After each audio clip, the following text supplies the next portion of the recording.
Hello hi அஸ்ஸலாமு அலைக்கும் friends, எல்லோரும் எப்படி இருக்கீங்க? இன்றைக்கி எங்கள் வீட்டு கொல்லையில் மயில் வந்து சாப்பிட்டுச்சு. அதை பார்த்தோன்னே வீடியோ எடுத்துட்டேன்.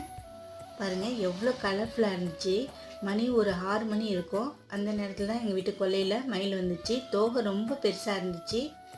நானும் சின்ன வயசில் மயிலை பார்த்துருக்கேன் வண்டலூர் ஜூவில். ஆனால் இப்போ எங்கள் வீட்டு கொல்லையிலேயே மேயுதுங்கும் போது ரொம்ப சந்தோஷமாக இருக்குது.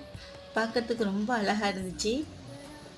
நம்ம நாட்டு தேசிய பறவையான மயில் எங்கள் வீட்டு கொல்லையில் வந்து நிற்கிறத பார்த்தோன்னே ரொம்ப சந்தோஷப்பட்டேன். ரொம்ப அழகாகவும் இருந்துச்சு. ஆனால் எங்கள் வீட்டு பக்கத்துலேயும் இதேமாரி மயில் 4-5 மயில் வந்து உட்காந்துருக்கிறத நான் பார்த்துருக்கேன். இது பாருங்கள், 1 2 அந்த பக்கம் ஒரு 3-4 நிற்கிது. நிறைய மயில் நான் பார்த்துருக்கேன். ஆனால் இவ்வளோ க்ளோஸ்அப்பில் பார்த்தது இதான் முதல் முறை. உங்களுக்கு எங்கள் வீடியோ பிடிச்சிருந்துச்சின்னா லைக் பண்ணுங்கள், ஷேர் பண்ணுங்கள், சப்ஸ்கிரைப் பண்ணுங்கள். தேங்க்ஸ் ஃபார் வாட்சிங். எங்களுக்கு ஆதரவு கொடுங்க.